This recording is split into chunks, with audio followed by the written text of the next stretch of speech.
መንፋት ይቅርብህ ብየው ነበረ እኮ ሲነፋ ሲነፋ ይኸው መሞቻው ሆነ።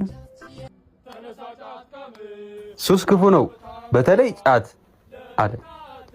ሳውቀው በጣም ቃሚ ነበር። ድንገት አቆመ እና እንዴት መቃም እንዳቆመ እየነገረኝ እኮ ነው።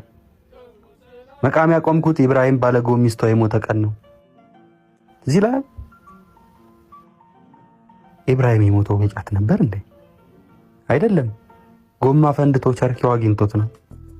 እና የአራራ ሰዓት ረፍዶብኝ ጫት ልገዛ እየተቀሸቀሽኩ ሲሄድ እዚህ ዳቦ ቤቱ ጋር የሰፈር ልጆች አገኙኝና ቶሎ በል ኢብራሂም ጎሚስ ታርፏል፣ ገናዢ ጥሩ ተብለን ነው አሉ።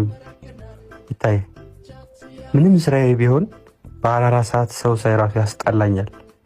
ማማ ፀሐይን ራሱ እድሜ ልክ የሆነ ያስነጠሱና ያሳሉ ሴትዮ አንድ ቀን በአራራ ሰዓት አጠገብ ያስነጥሰውብኝ አይደል እንዴ?